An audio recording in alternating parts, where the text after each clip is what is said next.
Opinion Mo. Isang oras na programa na magbibigay daan sa mga samot-saring opinyon, kuro-kuro, reaksyon, pananaw at komento ng taong bayan sa mga napapanahong issue. Opinion Mo. Makabuluhang panayam sa mga personalidad at mga eksperto na pinagmumula ng mga balita o sentro ng mga issue. Opinion Mo. Gagabay sa inyo na makabuo ng naaangkop na pananaw sa mga pangyayari sa loob at labas ng bansa. Opinion Mo.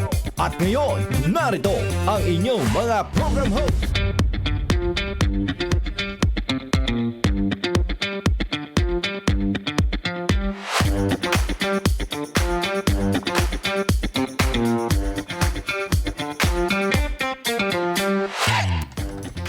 Ayan, isang napakagandang afternoon ulit sa inyo lahat mga kapartner ngayong araw nga na ito. Biyernes na, April 11, 2025. Sobrang bilis ng araw ngayong mga panahong ito, 'di ba? Kasi nga April 11 na agad. Kaka-April nga lang nun eh. Parang kahapon nga lang yung New Year, di ba? Parang nagmamadali ata yung panahon ngayon. Anyway, mga ka-partner, it's so good to be back sa ating programang Opinion Mo this afternoon. And eto na nga, bakit ba natin patatagalin pa? Ano na natin agad-agad yung ating maging topic natin ngayong hapon na ito para makapag-isip kayo ng mabuti kung ano dapat i-comment natin sa topic na ito. Kasi mahirap to. Kailangan pa siya ng calculations, mathematical solutions, parang ganon. So, ano nga ba ang topic natin, punto de vista natin ngayong hapon na ito? Punto de vista ng bayan. Kasi 'di ba, minsan ba sa buhay ninyo may nahuli na kayo nagsinungaling? May mga pa ganon, no?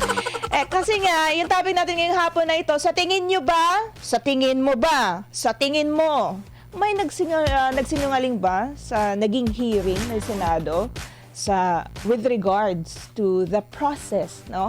Pagpapa-aresto kay dating Pangulong Rodrigo Duterte noong March. Was it March 11, 'di ba? Ano sa tingin niyo? May nagsinungaling ba o nagsasabi ng totoo lahat? Ayan.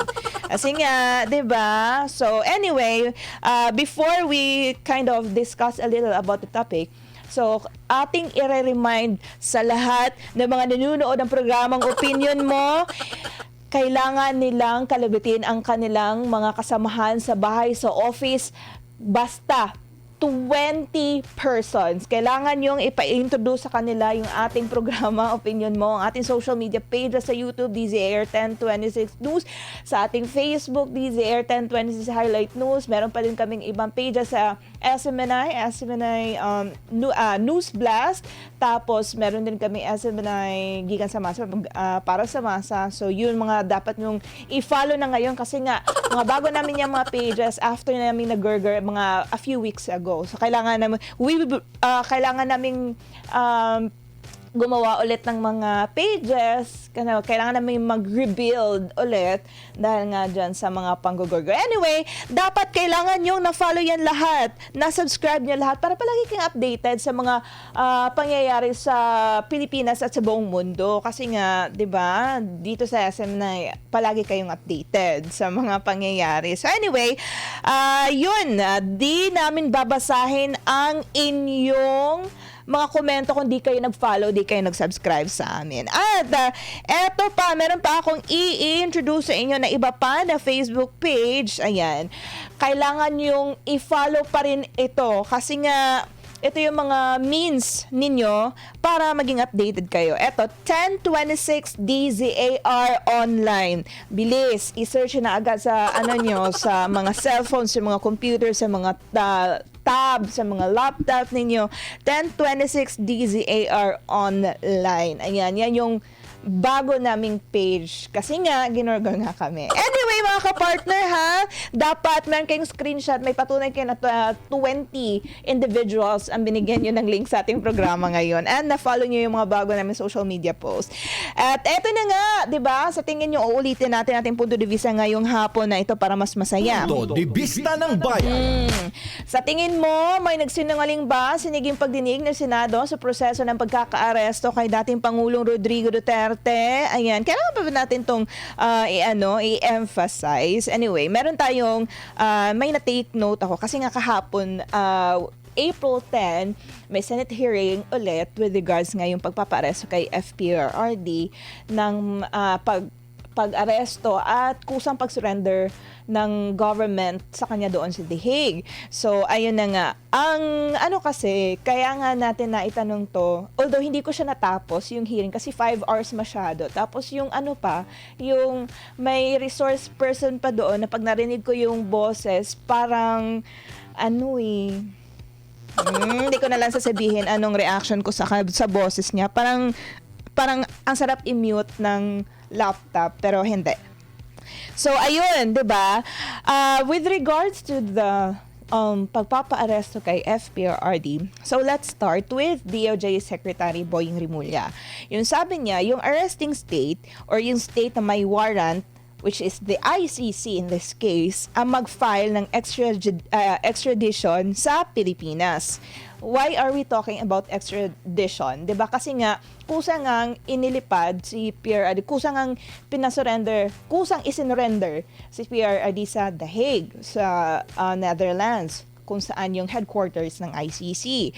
So, kaya na open tong topic na about extradition. So, yung arresting state ay ating ulitin, yung state na may warrant, which is the ICC, ang dapat mag-file ng extradition sa Pilipinas. But, yung surrender, sabi ni DOJ Secretary Boying Rimulya, surrender lang daw yung option ng Pilipinas ngayon na hindi na member ang Pilipinas sa ICC. Kaya yun nila ginawa na isinurrender nila doon si PRD. Yun yung reason nila. Kasi nga di na daw pwede ma-extradite kasi di tayo member ng ICC. So, surrender na lang daw yung best option, sabi ni Boying Rimulya. And sinabi nila na kaya isinurrender si PRD sa The Hague kasi yung pag-aaral ng crimes against humanity ng ICC sa kanya is yung time frame is 2011 hanggang 2018. Wherein, member pa ang Pinas sa ICC. Yun yung reason bakit nila kusang isinurrender din daw si PRD sa The Hague. Kasi yung time frame ng study ng ICC sa crimes against humanity na nakaharap ngayon ni PRD is between 2011 to 2018. Between that years, 2011 to 2018, is member pa kasi ang Pilipinas sa ICC. So, yun yung sinasabi nila, ay may reason tayo na isurrender si PRD kasi nga yung time frame. So, ang sinabi naman ni Senator Bato in answer sa explanation na yan ni DOJ Secretary Boying Rimulya, ang investigation for crimes against humanity ni PRD o ang investigation for the crimes against humanity na kinakaharap ni PRD ay mangyayari lang if mag-request for permission ng ICC. So, may nangyaring request, but after 2 years na hindi na member ng ICC ang Pilipinas.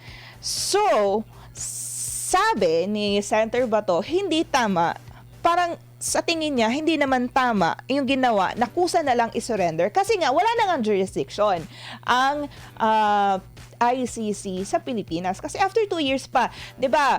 After 2 years pa daw nag-request ng investigation for the crimes against humanity na wala na sa ICC ang Pilipinas. And ang narinig ko, sabi ni Boying Rimulya, yun na nga, parang valid pa rin daw yung pagpapasurrender dahil nga doon sa time frame na 20, kasi nga daw matagal before ginawa daw yung request na mag-investigate dito. I mean, katuwa na dito yung government ng Philippines investigation ng mga research, mga ganyan, mga datos. Ilang years na daw pinag-aralan ng ICC yung crimes against humanity na nakomit, they say, ni PRD. So, doon sila sa time frame nagbase. Anyway, balik tayo kay Senator Bato. Binigyan din ni Senator Bato de la Rosa na doon naman sa diffusion notice galing sa ICC, hindi daw nakasaad doon na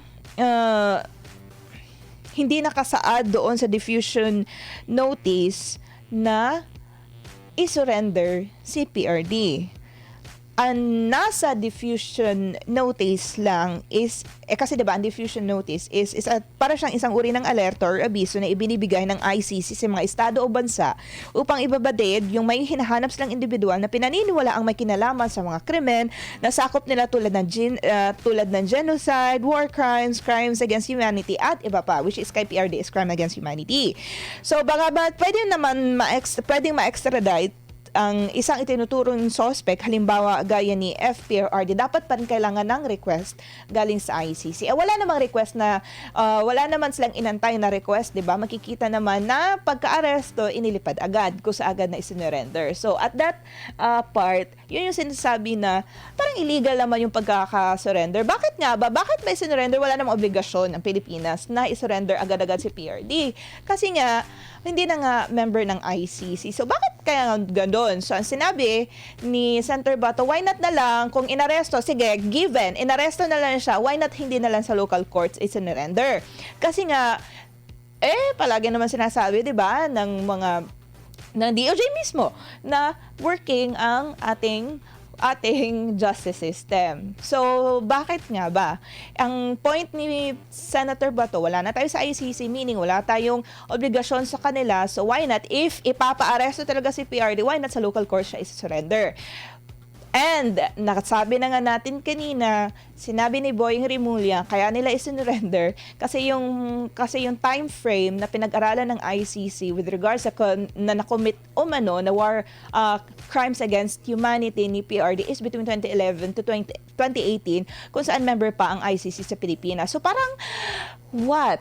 'Di ba? So doon siguro tayo ang point nung resort ay yung point ni Senator, doon na lang siguro tayo sa ano na hindi tayo member, dapat sa local courts na lang ililitis, kumbaga, yung crimes against humanity ni PRD na hinanaan laban kay PRD. And paulit-ulit na binibigyan din ni Senator Bato na yung sa diffusion notice, wala talagang sinabi na isurrender. In the view nga daw for extradition, so meaning mag-aantay pa ng request ng ICC na baka extradite sa local authorities natin na pwede ba extradite si PRD pa The Hague.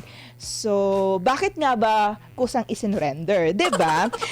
And may pinoint out din si Senator Amy na sa batas daw, with regards to surrender, as per batas, applicable lang itong word na pag-surrender, kusang isusurrender, pag foreigner. Hindi naman foreigner si PRD, Pilipino naman siya, diba? So, yun din pinoint out to Senator Amy kasi parang off din na applicable ang surrender pag foreigner. Pero, bakit kusang isinurrender si PRD sa foreign powers na Pilipino siya? So, suspicious, di ba? And, yun na nga, iniulit din ni Senator Amy na yung angle na extradition, dapat inantay daw muna yung if mag-a-ask ng request ang ICC. Pero hindi. Kusa nga. Ulit-ulit din natin sinasabi, kusa nga isinurrender si PRD. Kasi nga, pag-aresto, boom, ilang hours lang, dinala na sa Netherlands. And, meron din, ito din ang pinoint out, kasi nandun din sa hearing kahapon, April 10, si retired Supreme Court Associate Justice Adolfo Azcuna. So, sabi niya, kung wala na tayong treaty, or treaty is kasunduan, kung wala na tayong kasunduan, like, Rome Statute, 'di ba? Yan yung nagbuo ng ICC, yung Rome Statute. So, sabi niya, we could not surrender a suspect sa ICC kung wala na tayong treaty sa kanila. And if there is still a treaty dahil sa residual powers, kasi may 'di ba? Kung mawawala na as a member ang isang state sa ICC, may residual power pa yan siya na 1-year residual power. So, kaya nga 'di ba fully take effect yung pagiging non-member na ng Pilipinas 2019. Kasi nga may residual power pa.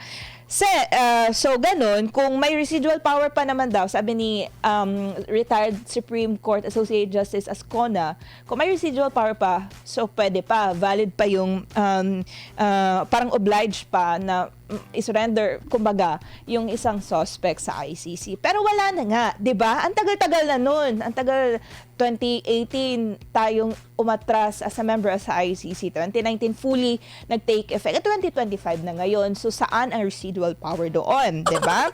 So, ang may question na kung ang warrant ba daw na in-issue sa ICC is legal. Sabi ni retired Supreme Court Associate Justice Adolfo Ascona, yes, legal. Pero ang pag-surrender, hindi.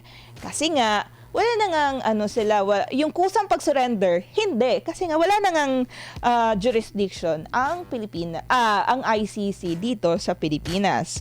So, dapat nga muna, gaya si pinoint out ni Senator Bato, dapat dinalan na lang daw muna sa local courts para ma-determine kung siya ba talaga yung pangalan na nasa warrant of arrest na galing sa ICC and informed ba siya sa mga charges against him or her, and at this point si PRD. So, mga kapartner, sa tingin nyo ba, sino may nagsisinungaling sa naging pagdinig ng Senado sa proseso ng pagkaka-aresto kay FPRRD? Kayo nang humusga, 'di ba? At dahil diyan, babasahin na natin yung mga komento with regards sa ating punto de vista ngayong hapon na ito. Uulitin natin, ano nga bang punto de vista natin ngayong hapon na ito? Punto de vista ng bayan. Ayan, sa tingin mo, may nagsisinungaling ba sa naging pagdinig ng Senado sa proseso ng pagkaka-aresto kay FPRRD? Eto na, babasahin na natin ang mga komento. Ayan, ayan. Okay. Si Kalola Channel. Muntikan ko na mabasa comment mo sa ere. Huy, wag ganun. Baka may Mr. Chair ako, Kalola. Anyway, good afternoon sa'yo. Si Kochjin Productions. Obrahon, sabi Hon si Bato. Ano daw? Hala, di ko gets. Hala, di ko gets yung comment mo. Sorry na. Good afternoon, SM na yung naintindihan ko. Sabi ni T-Fee, kaya nga, sabi ni VP Inday, Senator Bongo, Ma'am Hanelet, na useless. Ayun na nga, sabi ko useless. Useless ang hearing ni... siguro, kaya nagiging useless yung hearing ni Senator Aimee kasi nga, yung mga resource person, sabi ni political analyst Ado Panlinawan, iwas pusoy. 'Di ba? Yung may question na sinasabi, binabato sa kanila, hindi maayos sinasagot. 'Di ba? Parang ganun yung pagkasagot daw iniiwasan kung ano talaga. Kasi nga daw parang sabi nga ni political analyst Ado Panlinawan na para daw pinoprotekta with the way the resource person answers the questions, para daw pinoprotektahan ang sinumang mastermind sa pagpaparesto. Sino nga ba kasi yung mastermind, 'di ba, ng pagpaparesto kay FPRRD? Anyway, sabi ni Virginia Gregorio, good afternoon SMNI. Ngayon pala nalalaman ng mga DDS na pro Talaga ba? Nahalata na ba, Tiffy? Di ko sasabihin sa Erin sino yung mention mo. Dapat daw not guilty si FPRRD. Nida Nocasa.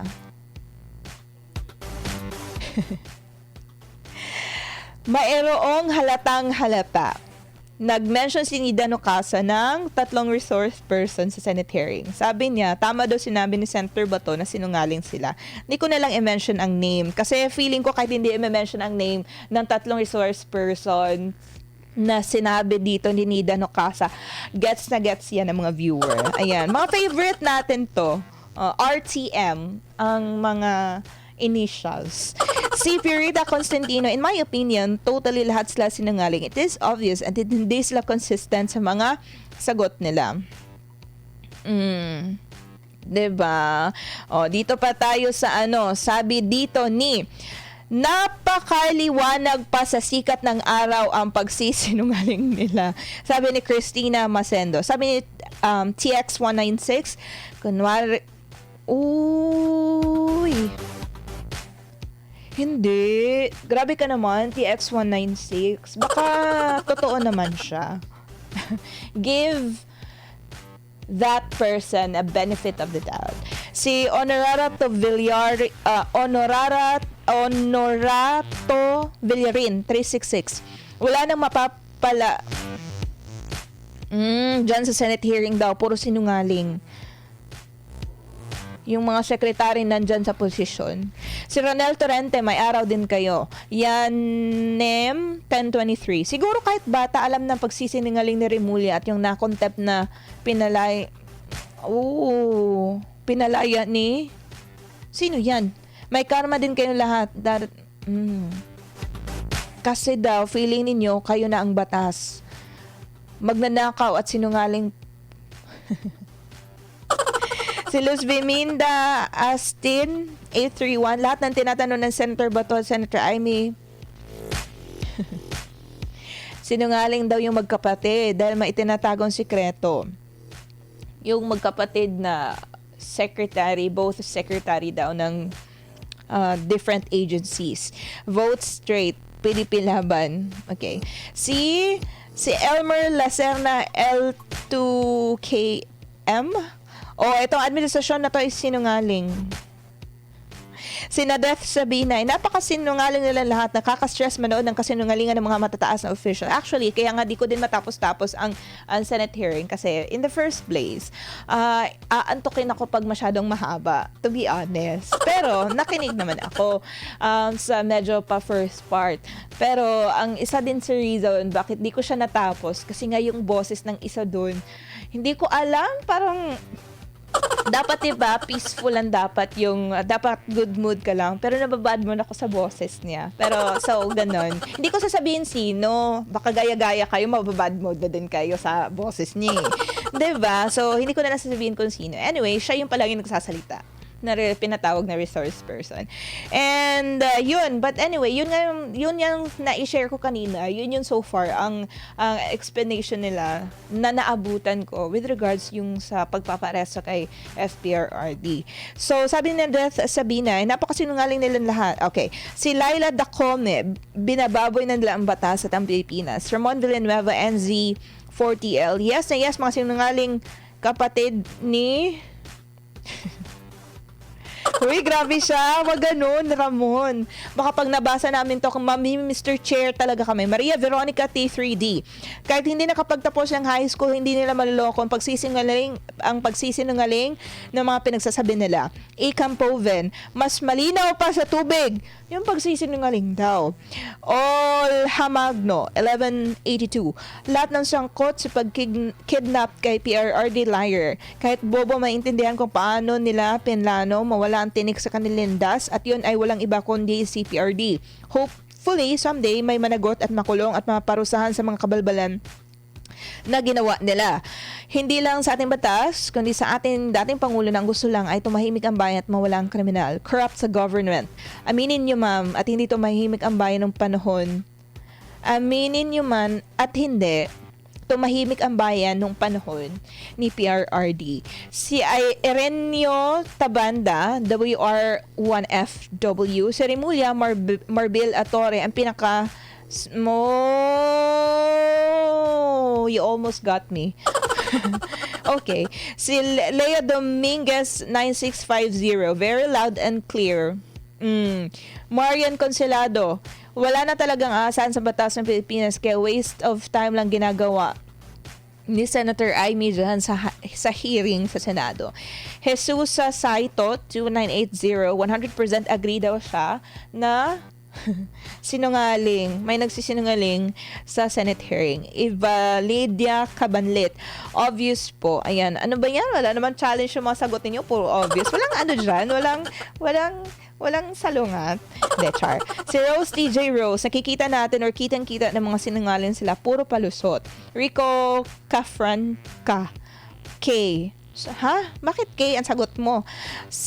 Okay, dito, alam nyo, marami talaga, natatawa talaga ko sa mga ano natin pag mga ganito, ang dami-daming sumasagot. Kasi nga naman, di ba, napakahirap ng ating question kasi kailangan pag-isipan nga, di ba, kailangan ng bigyan ng formula, mathematical equations, kaya marami ang nagko-comment sa atin. Si Josephine Zayman, yes, parang drama ang dating kasi wala nang nakulong kahit alam na illegal at nagsisinungaling sila lahat o lang nangyari. In short, useless yung Senate hearing. May nabasa ako ng comments, dapat daw may na-contempt. Kasi nga, mga sinungaling sila ganyan. Compare daw sa camera, abay, agad-agad, pwede nakakapag-contempt yung sino resource person na hindi daw sumasagot sa naaayon sa kanilang gustong sagot. Why not daw di gawin sa Senado na doon halata daw na mga nagsisinungaling ang tao. Pero, hindi nako-contempt. Pero sa House, pag dilambet ng mga kongresista or sino mang nasa hearing, yung sagot mo, contempt ka agad. Huy, bakit ganun? 'Di ba? Si V. Emmanuel Fontanilla, obvious distortion. Ayan. Si Jo Marie Delaria, kita, manjud nga protektado kaayo si Duterte sa sistema. Ang uban nga testigo, murag i-control lang. Ayan. Baka may talent fee. Si Kate Bernal, daghang butang ang angay pangutanon sa administrasyon. Una, daghan ang nawagtangan og kinatungod sa war on drugs, walay klarong proseso sa hustisya. Ayan. Ito yung sinasabi ko sa inyo na dapat may challenge yung binabasa ko na na comment, yung may sasalungat. So, ito si Kate Bernal, sabi niya, dapat daw pang butang ang angay. Okay, doon na tayo sa point na, sige, okay, panagutin natin si PRD in case, dito sa sinasabi nga na crimes against humanity, maraming namamatay sa sa war on drugs, sinasabi nila, di ba, 30K, ang sinasabi ng mainstream media. Pero actually, doon sa pinadala na warrant ng ICC, I think hindi pa lalagpas. Mahigit, I think, more or less 40 lang yung nasa record nila. So, saan yung 30K doon? Anyway, sige, doon na lang tayo sa gusto nyong marinig. Sige, lagay natin na libo-libo ang mga namatay dahil sa war on drugs. Diba? For example, na mga inosente. Ilagay natin ang mga inosente. Pero diba, sinasabi nga ng ating local authorities, the justice system here in the Philippines is working. So, bakit iso-surrender si PRD sa foreign powers, sa ICC doon sa The Hague, na kaya naman palang maglitis dito sa Pilipinas? So pag si PRD biglang hindi nagana ang justice system? Hindi, tanong ko lang, opinion ko lang yun ha, di yun opinion ng station. So, biglang ganon, nag-investigate ang ICC crimes against humanity ni PRD, hindi na pala kaya ng justice system natin, hindi pala gumagana. Kung isipin mo din, di ba marami na, kung hindi gumagana ang justice system, di sana yung mga napakulong sa administration ni PRD, di sana hindi nakalaya, o di ba? Sige, i-mention na lang natin, Laila de Lima. Di ba saan sila Laila ngayon? Kung hindi nag-work ang justice system ng Pilipinas, di sana nakakulong pa rin siya. Pero di ba, tingnan nyo. Hindi ko na lang i-emphasize nasa isip ko with regards to De Lima. Pero, di ba, tingnan nyo. Di ba, nabigyan siya wala na siya sa kulungan ngayon. So, it means na working ang justice system natin. And, sabi nga, di ba, sabi nga ni PRRD, hindi naman siya tatakas. Gusto niya, kung maglilitis man, dapat Pinoy na mga Filipino na ang lilitis sa kanya, hindi foreign. Bakit foreigner? Dito naman niya sa Pilipinas, 'di ba? Ano bang pakialam ng ICC sa atin? Tapos isa pa, hindi tayo member ng ICC. So anong paki ng ICC sa atin? Sip-sip lang. Tayo, 'di ba? Ganon. Sabi ni Tara Grace Aguas, klaro kaayo nga gipangusgan nila ang narrative nga pabor sa ilang side. 'Di ba? Kabantay mo gani pod. Si Alison de la Costa, kolimpyo gyud siya, ngano kinahanglan pa man bakakan ang proseso, dili ba dapat siya pa ang unang musugot og investigasyon? Hindi ko get sino ang minimin mo, Alison. Libby Caballero, di ko katoo nga patas ang hearing, murag na ay giuyunan o gipanghimakak, depende kung kinsa ka. Rexy Cassie, ang Senado unta para sa tinuod, pero murag himo na lang ang tablado sa mga bakak. Ariana Blair Corbo. Sa tinuod lang, maragdagan gyud og baka ang gipanghisgot sa Senado. Klaro kay nga naa sila gitabunan para lang mapanalipdan si si Duterte. Mapanalipdan? Wala nga dito si PRD eh. Sophia Chai, ang transparency ug accountability kulang usab. As in, sure may agwa. Okay. Ayan. Sino pa ba? Wait lang. Dito tayo sa ating mga live commentators. Si Duterte Pinay Loyal 28, nakaka-bad trip kahapon, nakakainis. Sabi ko nga sa iyo wag na lang kayo nanood ng Senate hearing kasi ako din first part lang. Para pantay-pantay tayo. Ayan, si Arcelia Zeneas. Si R daw nakaka-bad trip. Si Alma Muniez, bawion na lang nato. Vote straight Duterte. Ayan. O baka makalimutan. Sino mga Duterte, ha? Attorney Jimmy Bondok. Ayan. Sabihin niya naman ako nangangampanya. I-research na lang, Duterte. Si Lia Galapin. Nasa Malacanang sila na ang batas. Kung ano ang kanilang gagawin, pwede wala ng justice. Well, it appears na yun yung nangyayari. Virginia Gregorio, baliktad na ngayon yung nagsinungaling at ginagawa ng mali na promote pa only in the Philippines. Etong mga promotion na to, relate much kami dyan eh. Naku, ito talaga yung best friend naming lahat. Si General na nasa si IDG. Ayan. Di ba na-promote siya? And if tingnan niyo lang talaga din yung nangyari sa wag na nga, mamaya na lang natin tuloy yung gusto kong sabihin. Basahin man natin yung mga comment ninyo. Virginia, Rosalie Pascua, may point naman si Amy talaga. Yun nga lang, kasi malakas ang kapin nila sa admin, kaya masasabing useless. Veronica Ligas, watching from Lebanon. Anong oras dyan sa Lebanon? Daisy Gatunan Vloggers, watching po Lebanon. Botohan namin dito sa Lebanon ngayon. Talaga? Richelle Labanes. Ngayon, Center Bato, alam mo na hindi mapagkakatiwalaan.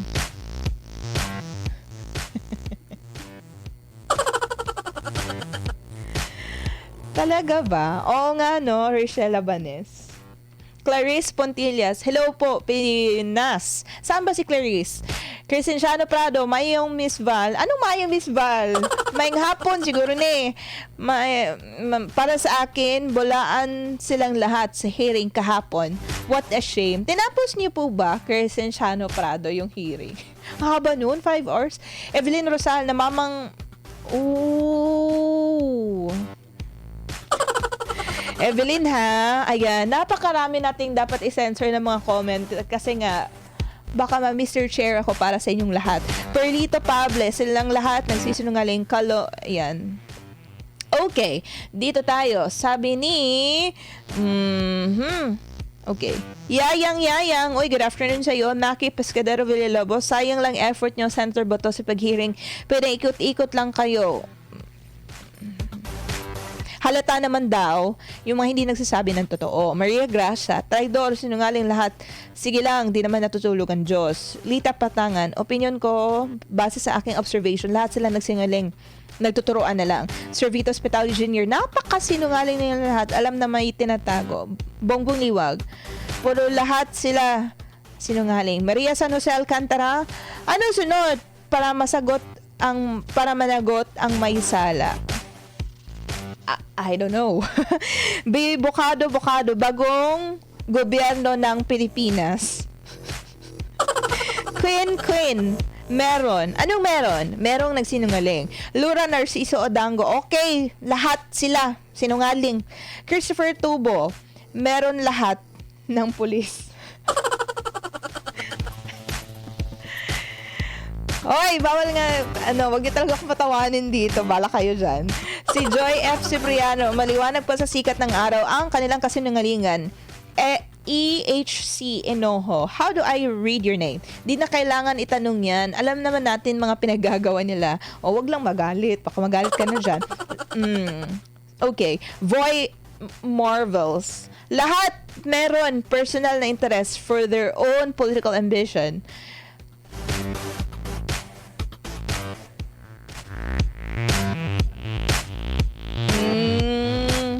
Hindi naman, boy. Si ZL Tiani Bustamante Arevalo, sa lahat ng mga may pakana sa pagkidnap kay FPRD, sila at sila lang batas, nakakahiya kayo. Nasisikimuran yung ginagawa niyo pag tinatanong kayo ng pamilya niyo. Shame on you. Hindi ba, for sure naman siguro ng mga tao na kukonsensya naman siguro yan.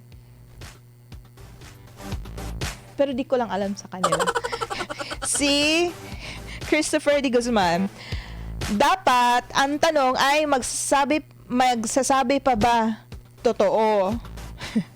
Yun daw ang tanong, dapat magsasabi ka pa ba ng totoo? Bitaw pod. Pwede na pod. Ay pakarem. Mayroon halata naman eh. Ang pagsisinungaling sa pagsasagot sa mga tanong ay obvious naman na may pinagtatakpan. Gerald Tejo. Christine Soralta, after election with no Dayan, all bets are off na. Umpisa na ng laban. OG Mendoza Perez, good afternoon. Sa iyo, Aiza Makatangay. Opo. Ayan. Si City Jane Duman Makalumba. Lahat sila mga sinungaling. Uy. Si Leia Monte. Kailangan pa bang itanong yan? Diyos me, huwag kang... Huy! Nagtatanong lang naman kami para malaman namin yung mga ninyo, mga explanation. Huwag naman magalit, Leia. Diba? Judy Recaforte. Lahat ng mga resource person, sinungaling. Number 1, kaya walang mangyayari dyan sa Senate hearing na yan. Gastos lang yan kung tutuusin. May point ka din. Jose Anthony Castillo. Minsan din, although sinasabi ng karamihan sa mga tao na useless yung Senate hearing, in some ways, it's okay. Para mas lalo makikita kung sino ba talagang hindi dapat sa posisyon, di ba? Sino dapat hindi iboto, kung sino dapat yung mga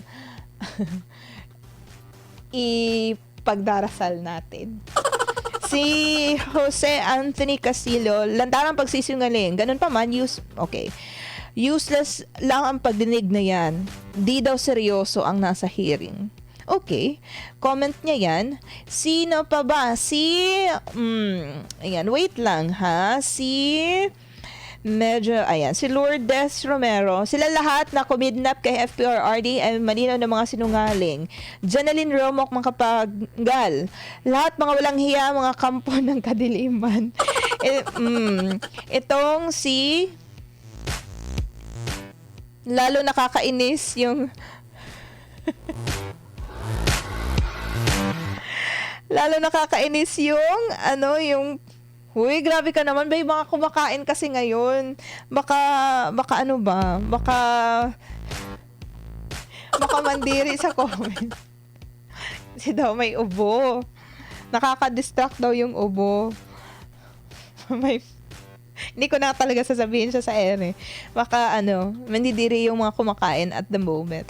Si Melissa Gukor, lahat sila sinungaling. Oo nga naman. Sabi dito ni Duterte Pinay Loyal 28, pandemic sa Pilipinas. Ayan. Perlita Pable. Ayan. Vote straight to top 10 slate. PDP laban for senators and Duterte Party's Alliance, laban para sa bayan. Babawi na lang po tayo sa eleksyon, mga kasolid DDS supporters. Ayan. Sabi ni Angeline Palomo. Okay, unahin muna natin to. Sabi ni Acoustic Portal. The Senate hearing might be full of liars, but Pastor Kibuloy's promise of a first world country aren't just empty words, for he has done a lot, even he is still not a government official. Yes, always and always. KOJC po ang resibo niyan. Kasi nga, 'di ba? Na sabi ko na to last episode na we might not believe politicians anymore.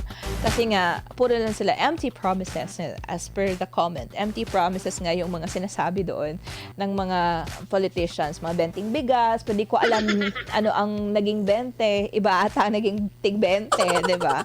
So, anyway, yun nga, KOJC is parang resibo na yan ni Pastor Apollo C. Kibuloy sa what a true leader should be.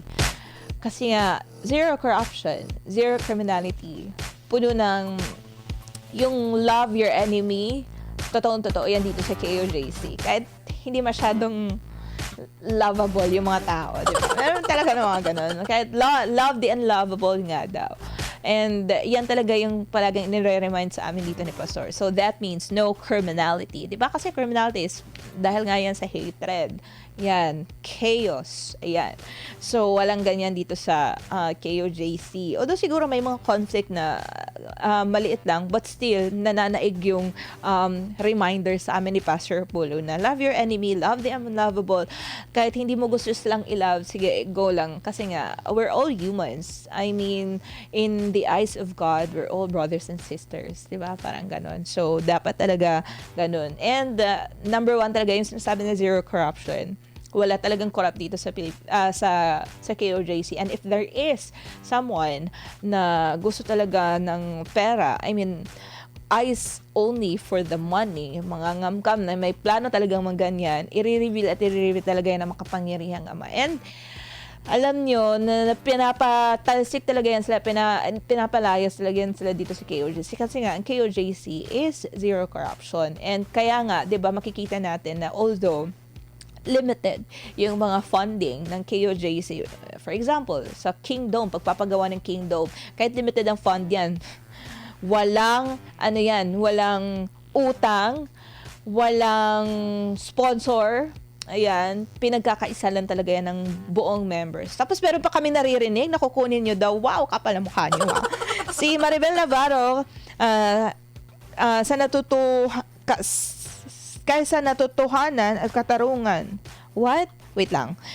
Sa katotohanan at katarungan, praying for FPRRD, bringing home, we support Duterte, vote straight, PDP Laban Team. Ayan. Sabi ni Duterte Pinay Loyal 28, nakakainis ang mind conditioning ng mga survey. Diyos me, wala sila pastor. Hayaan mo sila lang din kasi niyan, Eminic Channel nagpapagawa ng survey para kunyari famous sila. A lot of people nagsasabi, mas marami ang supporters ni FPRRD kung tutuusin. It's not, hindi siya lie. Hindi siya isang parang joke lang, diba? Kasi makikita mo naman talaga, marami talaga supporters si FPRRD all over the world. And sabi nga nila, now, for what is happening now in the country, lahat yung mga pinagkakatiwalaan lang daw ni PRRD ang kanilang susuportahan. Kasi nga, kung pinagkakatiwalaan sila ni FPRRD, why not us? Diba? So, meaning, na pinagkakatiwalaan sila, pagkakatiwalaan din namin. Bahalan sila sa survey nila. Sila lang din iiyak sa dulo. Kasi nga, depende na lang kung, may dayaang mangyayari. Diba? So, dapat siguro talaga maging vigilant din tayo pagdating sa eleksyon. Dapat siguro yung mga mga precinct polls talaga dapat siguro bantayan talaga Nako, pag yan talaga may brown out. Ambot na lang Jude. Ayan, halata na gyud kaayo sila mga ka-partner kung may inana man. Okay.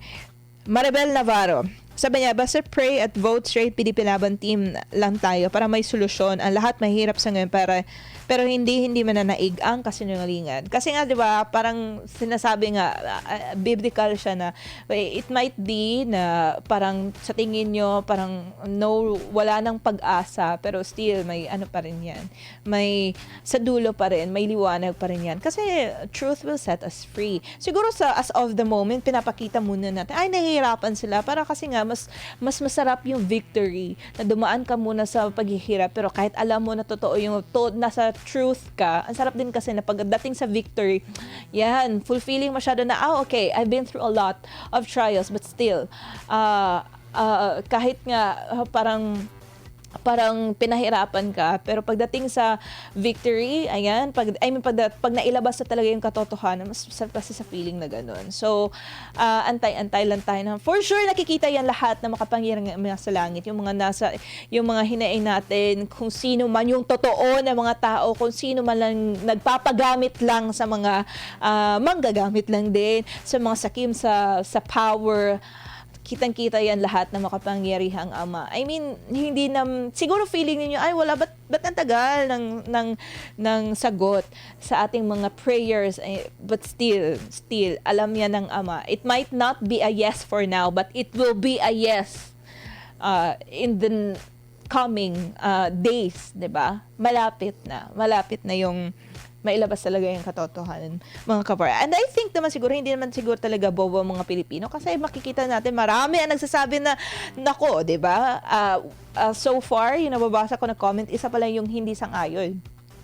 Na may nagsisinungaling sa Senate hearing. Kasi lahat talaga nagsasabi na nagsisinungaling talaga yung nasa Senate hearing para lang talaga masabi nila, na ma-justify nila yung ginawa nila na illegal na pag-aresto at kusang pag-surrender kay PRRD sa ICC. So, halatang-halata naman siya. Sabi ni Angeline Palomo, Miss Va, dito sa amin sa Mindanao, may namimigay na ng pera na kandidato kada tao. 500. Uy, talaga? Pwede, actually, sabi ng COMELEC, if meron na kayo na-encounter na vote buying, pwede i-report sa kanila. Deserve nilang i-report. Kasi hindi yan tama. Well, anyway, minsan nga, di ba, meron ding mga tip na sinasabi na, okay lang naman, tanggapin yung perang binigay, lalo na daw 500 or 1K or 2K, for example. Pero wag lang daw iboto. Ayan, magagamit din, no? Ayan, pera na kasi yan eh. So, tanggapin na lang daw. Pero yung boto, hindi talaga ibibigay dahil sa 500. Kasi you may see, 500 ang binigay sa inyo, and what if hindi talaga siya effective na politician? Dahil sa 500, yung Pilipinas, in jeopardy ang Pilipinas, di ba? Dahil lang sa 500 na natanggap ninyo, ay okay, nabigay siya ng 500. 500 will not last for 6 years. Kunyari, national elections, president, vice president, the 500 they gave you will not last for 6 years. Isang araw lang yan, mga kaparta. Sa kamahal ba naman ng mga bilihin dito sa Pilipinas, 'di ba? Hindi yan so we really have to think twice, 'di ba, sa mga namimigay-migay diyan ng mga pera. So anyway, i-report mo yan, Angeline Palomo, kasi deserve niyang i-report.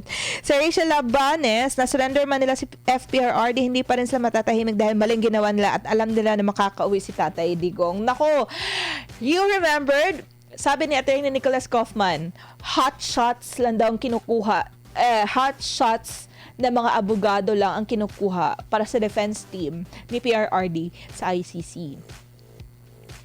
Ewan ko na lang talaga sa inyo. Ayan ha, yung mga yung mga sagutan niyo kahit sa Senate hearing, halata nagsisinungaling kung masasagot niyo rin, madedepensahan niyo rin din yan balang araw. Lalo kung makaharap niyo yung mga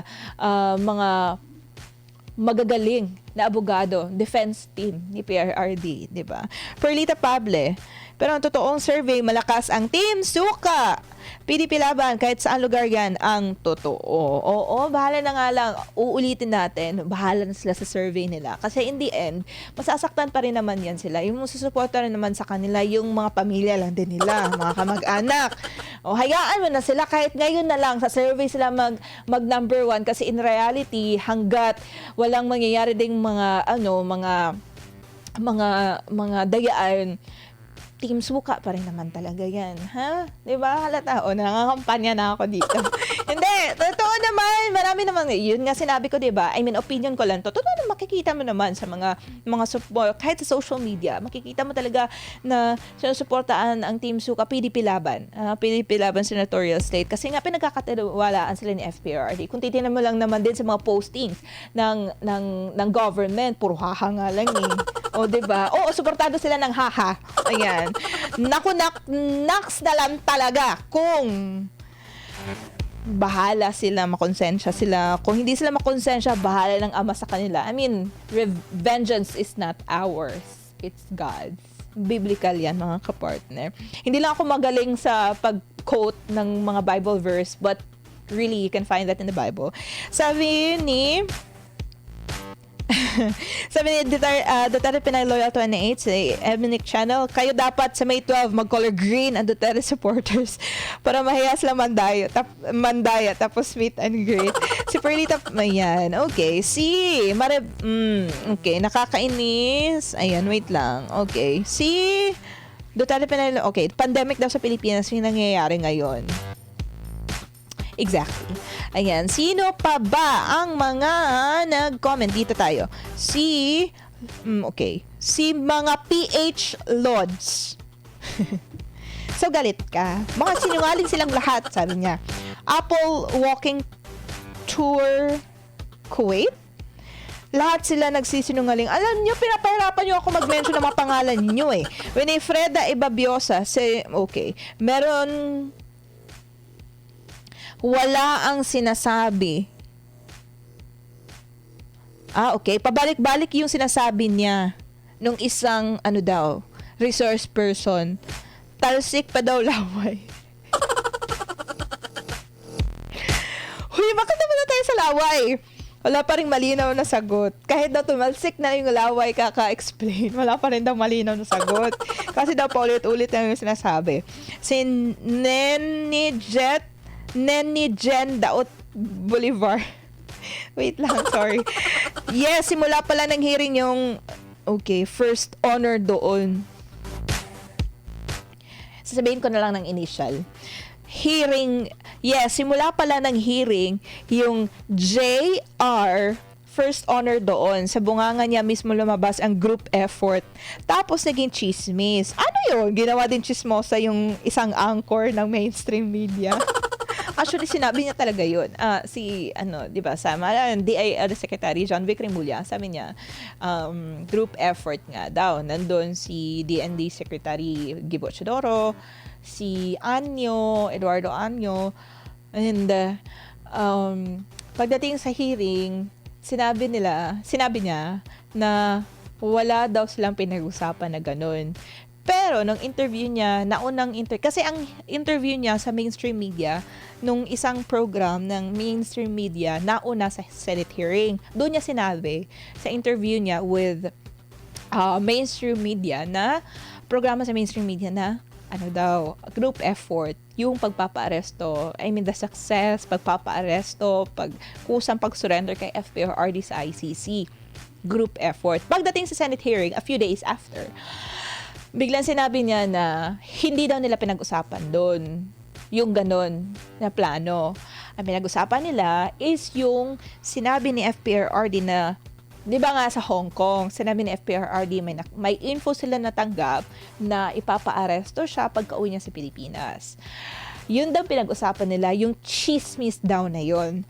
And bahala siya mag-explain sa buhay niya kasi di na niya maloloko yung mga Pilipino. Nasabi yan yung group effort tapos biglang bawi pagdating sa Senate hearing. Naks naman. Diba? Si Lina Santiago, sinungaling mga na-aresto. Sinungaling ang mga nag-aresto. Lahat sila. The Voice of OFWs. Lahat sinungaling ang tauhan. Hindi. Lalo na daw si R at si T. Ayan. Ito, best friend namin to sa KOJC, si T eh. Oo. Giovanni Sagpang Escartin. Mga bituin, may suhol, kaya walang magawa ang ordinaryo mga pulis. Marso 22, di na kailangan pantanungin yan. Alams na. Nagtutulog ka na nga pero wala pa rin magagawa yan. Useless pa rin kasi nakaupo pa ang bossing nila. Useless daw yung hearing. Kahit pa i-extract mo yung truth galing sa kanila, useless nga daw kasi yung bossing daw nila nakaupo pa sa pwesto. Tanggalin natin yung bossing nila. Sino ba yan? Ariel Alcantara Gonzalez. Marami. Utang na loob. Hoy! Huwag ka magalit. Good vibes ang dapat. Diba? Sinasabi namin dito sa opinion mo, good vibes ang dapat. Pero nagagalit na kayo. Pero okay lang yan. Ako din minsan eh. Si Alexi May Esteban, 1,000,000%. Those people are liars. Ilo Santa Maria, lahat sila. Roberto Palahos, lahat yan, mga lepores. Sinungaling daw yung mga nasa hearing. Ayan. Sabi ni, si Golden Boy Dofiles 4051. Obviously, at lahat sila. Robleza Diaz. Yes, halata kay na ayaw niya magsalita ang mga katabi niya dahil malapit na silang mabuking. Isa lang yung pinagsasalita. Kasi nga, baka mag-conflict yung mga pinagsasabi nila. Kasi nung unang hearing, nagkadimao ilang mga giistorya. Murag lahi ang giistorya ni Kuan, iba din yung sinabi ni ano. Meron ding ibang sinabi sa ano. Hindi di ba nga may nakita nga yung, ay may comment gano'n na dapat nagkaroon sila ng GC.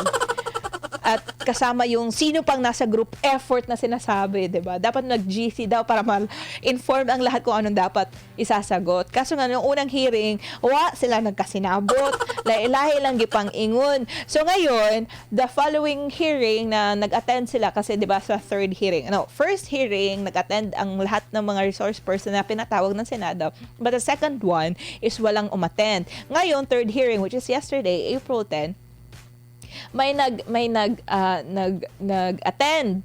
So, isa lang, dapat siya lang talaga nagsalita for all.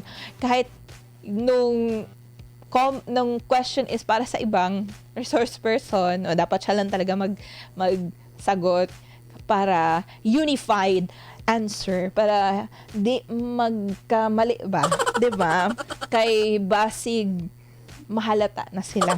Si Lorraine Neiman, meron lahat sila pati si okay. Benefit of the doubt. Bigyan nga natin siya ng benefit of the doubt. Si Merly Villamonte, yes po, nagsisinungaling sila concept Sean Venus. Hirap na hirap sila i-justify yung ginawa nila. Ayan. Ano ba yan? Ito na nga sinasabi ko Walang talagang challenge tong yung mga comment dito kasi puro pabor. Kay wala bang salungat dyan sa kay PRRD, wala nang challenge dito. Char. Sino pa ba? Si Willa Nunez. Naniniwala ako sa sinabi ni Senator Bato. Dominic Santos, ayon sa aking pakikinig, ang sagot ng mga akusado sa pagdinig tungkol sa masyadong dinudungisan ng mga akusado ang dapat at tamang proseso ng pag-arrest sa isang minsang minahalang Pilipino. Pati sa kasulukuyan ay talagang minamahal kahit sa ang bansa, kitang-kita ang pagmamahal pati na rin ng mga ibang lahi. So sa part ng matinding pagsuporta ng mga Pilipino pati ng ilang mga leader sa iba't ibang bansa at sumikat pa siya lalo sa buong mundo. Ang aking katanungan, anong kasalanan ni Pangulong Duterte? Bakit malas-snatcher ang ginawa sa kanya para dalhin siya sa Netherlands at para isuko siya sa ibang lahi para litisin ang kaso na pinaparatan sa kanya? Pinatunayan lang ng mga sangkot sa pagpapaaresto kay Pangulong Duterte na mahina tayo. Ang batas natin para sa mga may pera lamang. I like this. May point siya. Gusto ko doon na comment. Sabi nga, 'di ba, instead na kamuhian si FPRRD dahil nga sa crimes against humanity na kinakaharap niya, imbis sa kamuhian siya, lalo na ngayon na-arresto at nakakulong na siya, nakadetain siya sa detention facility ng ICC sa The Hague, mas lalo pa daw nagsilabasan yung mga nagmamahal sa kanya. So, sino ba daw ang paniniwalaan? Yung iilan lang na nagreklamo, nagsasabing, victorious sila kasi nga CPR, yung mga pamilya na mga inosente na nabiktima ng war on drugs. Sila yung nag-celebrate na, it's so good kasi nga na-aresto si PRRD. Pero, kung titingnan mo as a whole, mas marami ang na-appreciate. Mas maraming sumusuporta. Mas dumadami pa ang sumusuporta kay PRRD. Even hindi pro-Duterte. I mean, the fact daw na parang hindi tama yung although hindi sila susuporta kay PRRD, hindi sa pro-Duterte, but the fact na parang hindi tama yung kusang pag-surrender ng government sa kanya sa ICC. Doon nila nasabi na parang may mali. So, in a way, parang nandun na sila sa crowd na sumusuporta na makauwi si PRD sa Pilipinas. Kasi nga daw, let's say nga, kung may totoo talaga may kasalanan, why not in the Philippines na lang? Litisin si PRD. Ayan, mga hindi yan pro-Duterte ha. May mga nagsasabi na ganyan na, hindi kami pro-Duterte, but the way he was arrested and surrendered sa ICC is not right. So, isa sila sa panawagan na dapat siguro pauwi na lang kasi hindi naman tama yung mga ginagawa na pag-aresto. Dapat dito na lang sa Pilipinas litisin. And lalo-lalo na yung mga pro-Duterte, bring him home talaga yan, ang panawagan, di ba? So, anyway, we can see naman si PRD, okay lang naman din siya doon sa ICC. Yan yung sinasabi ni VP Sara, 'di ba? Maging sina Kitty Duterte, maging sina Hanelet Avancenia, 'di ba? Yung common law wife ni PRD. Sinasabi na okay lang naman si PRD doon. But alam ni PRD na the truth will set us free. 'Di ba? Malapit na din 'yan. I mean, sinasabi nga 'di ba laban lang. Kahit sabihin mo na lalaban pa ba talaga kami? Lalabas pa ba talaga ang katotohanan? Lalabas talaga yung katotohanan ng mga kapartner. Kasi nga sinabi ko kanina, nakikita yan lahat ng makapangyarihan ang sa langit. So anyway, wala na tayong sapat na oras. Ako'y mag-e-end na sa ating programang Opinion Mo. So much thankful sa lahat ng mga suporta ninyo. Mondays to Fridays, 5 p.m. to 6 p.m. sa ating programang Opinion Mo. We're so blessed to have you as our mga viewers, as our supporters. We're very much thankful sa support ninyo, sa pananalig ninyo na SMNI Truth That Matters. Only dito lang sa SMNI, sabi kami na totoo. And I know, maka-discern naman na kayo at this time kung sino talaga yung nagsasabi na ito. We're very much grateful to have you in our, diba, sa aming side. And dahil nga dyan, salamat sa mga Team Live, Team Replay, and Team Bluetooth. Thank you so much all over the world. Saan man panig kayo ng mundo, sama sa pagsabay o sa pagsama sa akin ngayong hapon na ito sa programang Opinion Mo. And yun na nga, huwag niyong kalimutan na i-subscribe ang lahat ng mga social media pages ng DZAR 1026 News, SMNI Radio, and sa SMNI News kasi nga magiging updated kayo sa mga pangyayari sa Pilipinas at sa buong mundo. And dahil dyan mga kapartner, wala na tayong sapat na oras. See you next week! Aming kanunay. Samot-saring opinyon, kuro-kuro, reaksyon, pananaw at komento ang inyong natunghayan dito sa Opinion Mo. Muling pakinggan sa mga araw ng Lunes hanggang Biyernes sa ganap ng alas 5 hanggang alas 6 ng hapon dito lamang sa DZAR 1026 SMNI Radio.